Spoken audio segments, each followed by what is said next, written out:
Gracias por acompañarnos, por estar con nosotros en una nueva noche paranormal. Hace mucho tiempo que tenía ganas de hablar con ella, no coincidíamos, pero bueno, esta es la noche. Andrea Pérez Simondini es principalmente conocida por el trabajo que lleva adelante hace muchos años en la investigación de ovnis en la República Argentina. Bueno, tiene mucho mérito porque es la creadora del Museo del OVNI en Victoria, Entre Ríos, entre otras cosas, junto a su mamá, Silvia Pérez Simondini, también otra figura central en esto que podemos llamar la investigación del fenómeno aéreo no identificado en la República Argentina, dedicándose a recopilar testimonios, evidencias y todo tipo de eventos relacionados con este tema. La verdad que era una voz que necesitábamos escuchar en la Trasnoche Paranormal. Está en vivo con nosotros. Hola Andrea, ¿cómo te va? Hola Héctor, ¿cómo estás? Un placer también, una gran alegría estar esta noche con vos. Bueno, gracias por aceptar, sé que siempre estás ocupada de viaje, pero quiero romper el hielo para preguntarte algo que ya me viene dando vueltas hace varios días. Vos sabés que a mí me pasa que desde la pandemia noto que no solo hay más reportes de avistamientos, sino más gente que se anima a contar sus historias. En este último mes he entrevistado, no sé, a 50 personas que aseguran haber sido abducidas en los últimos tiempos. Y muchos de los relatos empiezan en la infancia, ¿no? Que en la primera infancia, 5 o 6 años, vieron una nave o tuvieron su primer avistamiento. Quiero preguntarte a vos, que sos una experta en el tema, ¿qué podés contarnos en relación a las abducciones? De tu propia experiencia, de tu propia investigación, de las entrevistas que hiciste. ¿Qué pasa con el fenómeno de la abducción? Y la segunda pregunta es, ¿qué pasa que ahora hay tanta gente que se está animando a hablar? Bueno, la abducción es el tema o la faceta más compleja de estos estudios, de estos fenómenos. Hoy se ha avanzado muchísimo y me gustaría, para empezar a adentrarnos en el tema, separarlos en dos. Uh-huh. Mucha gente tiene situaciones que cree que vivir con experiencias en cercanía de estos seres ocupantes, tripulantes, y lo primero que hay que separar es lo que es de lo que no es. Por eso nosotros hoy nos adentramos mucho, no tanto en el concepto de abducido, sino de experimentador, porque la evidencia física que arroja, que vos decís, bueno, una persona que dice que es abducido, ¿qué evidencia física puede presentar? Bueno, mucha. La historia clínica, en principio, es algo que habla por sí sola, porque las personas que viven estas experiencias extraordinarias, en principio, tienen una relación directa con exposiciones a radiación que se marcan en las historias clínicas, y eso hoy es algo que congrega mucha atención desde la ciencia y que nosotros como investigadores hemos reformulado cómo afrontar esos casos. Por ejemplo, otra de las cosas que me gustaría dejar bien firme, que es lo que proclamamos hace muchos años, el caso de un abducido o la persona que dice vivir una experiencia en cercanía de estos fenómenos y estos seres. Uh-huh. En principio hay una responsabilidad médica, Héctor, que es muy manifiesta. Porque sea real o no el relato, interviene a cuestiones de la psiquis, de la mente, de las conductas, y eso requiere que un profesional de la medicina lo afronte. Por eso, cuando nos acercan casos de esta naturaleza, lo primero que hacemos es convocar a un equipo que está muy entrenado, muy dedicado a fondo sobre este tipo de estudios, que encabeza el doctor Néstor Berlanda, que es de hecho es un exponente argentino hoy con trascendencia mundial, que realmente está haciendo un trabajo sobresaliente, o Juan Acevedo, Diego Viegas, digamos, gente muy experimentada, Diego Escolar, que si bien no es psicólogo ni psiquiatra, es antropólogo y también tiene una mirada muy profunda sobre la interacción de las personas con estas cuestiones. Entonces, eso marca también una responsabilidad investigativa. Porque la línea de lo que es y lo que no es tan finita, claro, tan poco visible, pasarla realmente es pasar a un abismo profundo y destrozarle no solo la cabeza, sino la vida de una persona cuando lo afronta gente que no tiene capacidades clínicas ni médicas para evaluar y diagnosticar. porque muchas cosas terminan siendo, por ahí la observación de un evento extraño termina generando disparadores clínicos que son afrontados de la psicología, de la psiquiatría, como esquizofrenias o estados alterados de conducta, parálisis de sueño, todo eso también aparece en las denuncias. Entonces, es muy sensible el tema. Y hoy se manejan protocolos que evalúan todos estos aspectos, por lo cual, volviendo a lo que te decía hace un minuto, la historia clínica es uno de los factores preponderantes porque hay información fina que no se comunica, porque justamente es la que permite evaluar si estamos de un lado o del otro de la raya que te mencionaba. Pero yo creo que es hoy lo que habla profundamente respecto a estas cuestiones de interacción de las personas con el fenómeno y sus tripulantes o ocupantes, como me gusta llamarlo. Ahora, y vos está buenísimo lo que decís porque también le cabe esto al fenómeno paranormal. Nosotros acá en el programa siempre decimos que las historias relacionadas a espíritus, a fantasmas, primero siempre con un profesional de la salud mental, ¿no? Para poder ir descartando otro tipo o una patología en el sentido de ver cosas que no existen. Pero quiero volver al fenómeno ovni. Tu mirada personal, porque yo sé que vos tuviste avistamientos de chiquita, que esta historia relacionada al fenómeno ovni empieza en primera persona. Yo sé que lo contaste, pero siempre hay gente que por primera vez hoy descubre la audición, el programa, la radio, el canal de YouTube. ¿Cuáles fueron tus experiencias personales relacionadas a estos avistamientos? Bueno, mi metida, digamos, de lleno en todo esto fue cuando estaba en cuarto grado en la ciudad de Buenos Aires, en el barrio de Villa del Parque. Yo venía de la calle Cuenca y bajando por la calle Tinogasta, y esperando que cambie un semáforo en la intersección con la avenida Nazca. Del rabillo del ojo veo algo que se movía en el cielo, que era como un trencito volador, que iba haciendo como una especie de viboroteo en el aire, y me impactó muchísimo. Y lo corrí por Tinogasta hasta Avenida San Martín, donde pude ver en su magnitud, porque está el cielo abierto ahí con el Club Comunicaciones, y me permitió ver cómo se iba ese evento perdiéndose en el horizonte como hacia el norte. Bueno, ahí me tiré de cabeza en los archivos de mi mamá, que ya venía haciendo investigaciones, y a partir de eso empecé a adentrarme, pero de lleno, como todo niño. Yo tenía ahí, estaba en cuarto grado, ¿sí? Tenía 9, 10 años, y empezaba a cortar artículos, a escribir en un cuaderno. Yo iba con una compañera del colegio, así que siempre recordamos vívidamente eso. Y bueno, mi transitar después, incluso en mi formación, en la escuela secundaria, me anoté para estudiar, para hacer técnica química, con el objeto de involucrarme en la investigación y así sucesivamente en mi actividad profesional. Así que después de todo ese transitar, viví experiencias ya como investigadoras en distintas provincias, y realmente para mí es un desafío el hecho de ver qué hay por detrás de estos eventos que me resultan extraordinarios. ¿Cuál es tu mirada? Porque me parece interesante también escucharte, porque en tu caso vamos a tener una opinión personal, pero fundamentada por el trabajo periodístico o de investigación. Hay una pregunta muy simple y muy difícil de responder, es ¿quiénes son estos seres? ¿Qué quieren de nosotros? Pero fundamentalmente, ¿quiénes son? ¿De dónde vienen?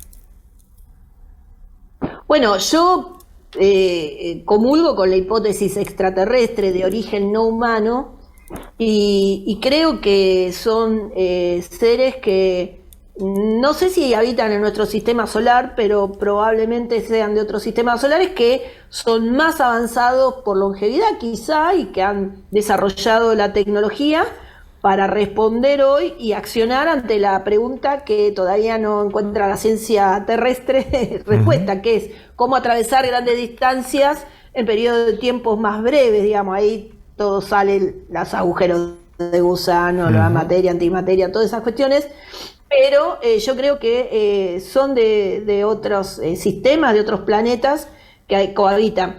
Y cada año que pasa vamos entendiendo un poquito más la posibilidad de que se acerque a fundamentar esta hipótesis, porque los mismos astrofísicos, astrobiólogos, todas las semanas están publicando papers sobre el descubrimiento de nuevas zonas habitables en distintas partes de nuestro propio sistema solar y fuera de nuestro sistema solar, que para que la gente que nos escucha tiene que ver, y la que nos vea después tiene que ver con la posibilidad de albergar condiciones de alojar vida muy parecidas a la de la Tierra, y estamos hablando de cientos de miles de posibilidades, millones, si ampliamos a los sistemas solares. Entonces, creo que la pregunta del millón se va achicando en la búsqueda de respuesta, pero que todavía no permite ser respondida. Por eso la ciencia es tan rígida a la hora de evaluar que estos eventos que vemos extraordinarios están bastante lejos de ser considerados como hipótesis dentro del origen no humano.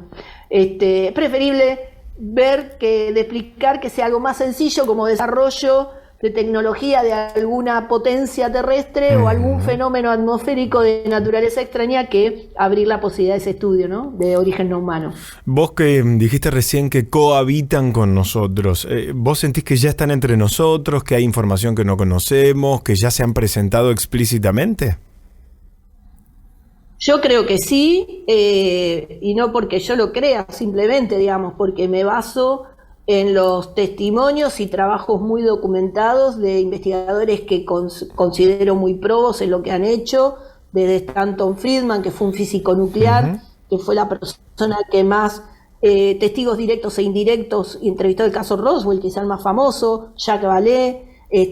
Bueno, el hecho de que ahora hay reconocimientos desde el Pentágono o oficiales que trabajaron en comisión, como David Granch, que se presentó al Senado de Estados Unidos y declaró que él accedió a recuperos de origen no humano y material biológico, digamos, o testigos, sin ir más lejos, Héctor, acá en Argentina probablemente tengamos 2 recuperos con ocupantes en la zona de Bahía Blanca, cerca de la base General Belgrano, del año 1962, o de La Pampa en el año 2007. Entonces, nosotros también tenemos historias muy, muy certeras que vamos a hacer públicas quizá en estos días en el Congreso de Victoria, porque una de las posibilidades de declarar es lo que dejó delegado el capitán Daniel Perisset, donde tuvo supuestamente un acercamiento y observación de cuerpos de un objeto estrellado de origen no humano. Entonces, hay mucha información y me parece que esa gente merece toda la consideración cuando ha expuesto sus carreras, sus prestigios, dando información de esta naturaleza.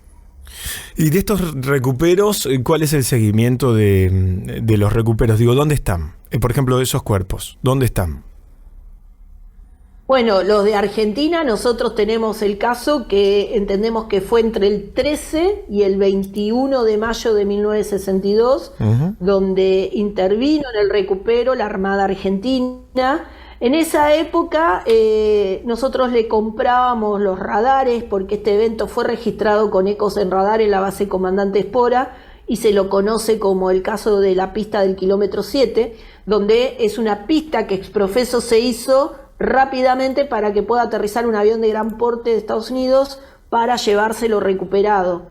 Esto es muy interesante porque hay muchos testimonios ya indirectos sobre esto que te estoy contando, pero hay muchos testimonios directos sobre eventos que se han dado en estas 2 fechas, el 13 de mayo y el 22 de mayo, con personal de la embajada, sobre todo el 22 de mayo de 1962, de Estados Unidos en la misma base Comandante Espora, desde el embajador hasta técnicos especializados en radar, porque estaban documentando los ecos. Y básicamente también el tiempo nos dio un respaldo sobre esta investigación, porque este caso, que se conoció con el tiempo como el caso además de Roberto Wilkinson, que fue uno de los pilotos de la Armada que salió a ver en aire lo que registraba el eco, que es el caso de 21 de mayo, ese documento se conoció por la desclasificación de la CIA. Entonces es muy interesante ver cómo todo gira siempre en torno a los mismos casos. Así que estamos con mucha expectativa de que casos tan documentados como este que te menciono queden expuestos como uno de los 27, 28 casos que declaró David Granch de recupero de objetos de origen no humano. Y en ese marco, tripulantes que estaban dentro del objeto. Después de que se conocen este tipo de noticias de información desclasificada, o incluso algo que dijo David el año pasado, que fue noticia a nivel mundial, la frase esta que vos dijiste hace un ratito de restos biológicos no humanos, también aparece en lo posterior a este tipo de declaraciones la desacreditación, ¿no? Aparecen un montón de voces que dicen no, es un mitómano, quiso llamar la atención. ¿Cuál es tu mirada en relación a lo que pasa siempre después de una de estas revelaciones con tantas voces que intentan, daría la impresión, callar, ¿no? Poner un pie de elefante sobre la información. ¿Por qué pasa eso? ¿Quién está interesado en que no se conozca? Bueno, es el desafío del manejo de la información, pero fundamentalmente de la recreación de la tecnología. Lockheed Martin, que es una de las empresas de aleación que desarrolla materiales, ha estado muy involucrada en el estudio de estos materiales recuperados, conocidos como metamateriales, que presentan condiciones isotópicas no reconocidas en la Tierra, que hacen de que puedan tener capacidades, por ejemplo, de vuelo transmedio, que estas características que vuelan en nuestra atmósfera salen y reingresan de ella por cualquier lugar y se meten debajo del agua, por mencionar una muy contundente, o desarrollar velocidades hipersónicas arriba de los 30, 40 Mach, como si nada. Estas capacidades tecnológicas han llevado a que haya una gran competitividad. De hecho, los grandes exploradores de los metamateriales son empresas contratistas de las empresas del Pentágono, de la CIA, del FBI, que están como procurando hace años, me refiero a Robert Bigelow Aerospace, Lockheed Martin, que ha sido la más señalada sobre la manipulación e investigación de estos metamateriales. Y además, yo interactúo mucho por un rol que tengo representando a Sudamérica en una organización global que se llama ISER, que es International Coalition Extraterrestrial Research. Nosotros trabajamos mucho con Luis Elizondo, Christopher Mellon, Ryan Graves, que es el otro piloto que estuvo junto con David Grant. Bueno, con Ryan Graves nosotros tenemos una interacción y un proyecto conjunto que tiene que ver con evaluar lo que ven los pilotos y los controladores aéreos en el espacio a la hora de ver interrumpidos sus sistemas de navegación o de desactivación de GPS, y creamos la contracara de lo que él creó en Estados Unidos, que es ALAS, América Latina para Aeroespacio Seguro, que preside un piloto, Pablo Ducó, que ha tenido una experiencia sobre Comodoro Rivadavia y que hoy está recibiendo denuncias de todo el arco de la aeronavegación, civil, militar, comercial, porque no hay nadie que pueda levantar esas denuncias. Así como vos recibís mucha, porque yo escucho mucho tu programa, como la de muchos colegas que realmente hacen un aporte fundamental de casuística, no saben dónde denunciar, claro, o que no los tomen desconsideraciones a la hora de renovar su brevete porque no aprueban los test psicológicos o porque no hay nadie que los incentive a hacer esta búsqueda, porque de ahí se obtienen datos duros que son absolutamente importantes. Y bueno, Ryan Graves creó América para Aeroespacio Seguro, y nosotros lo que estamos haciendo ahora es intercambiar datos duros y empiezan a asomar variables como registros de rangos de longitud de ondas que lo que hacen es perturbar sistemas de aeronavegación, el tema de las velocidades que te mencionaba, hipersónicas, vuelo antigravedad, que es esos cambios abruptos de dirección que no se puede explicar con la física. Entonces, esto realmente ha escalado un lugar tremendo que hace de que sea muy difícil desacreditar a un tipo como David Grant, claro, porque los intereses hoy es la disputa de toda esa tecnología. Tengo la última para hacerte y seguramente vamos a volver a hablar. Quiero volver a los testimonios, porque es lo que más estuvo pasando en el programa, aquí en el canal de YouTube. Nos sigue gente de todo el mundo. Los testimonios de abducción, aquellos que por primera vez en su vida deciden públicamente contar esa experiencia que han tenido. Y todos se hacen la misma pregunta. Yo se las hago y ellos también se la hacen, que es, ¿somos elegidos? ¿Nosotros fuimos elegidos o nosotros recordamos algo que quizá les pasó a otros y que no lo recuerdan para contar? ¿Qué tienen de diferente los abducidos? ¿Por qué son abducidos ellos y no todo el mundo, o el resto de la gente no lo recuerda? Bueno, es un poco todo eso que empieza a tener como con situaciones bien concretas.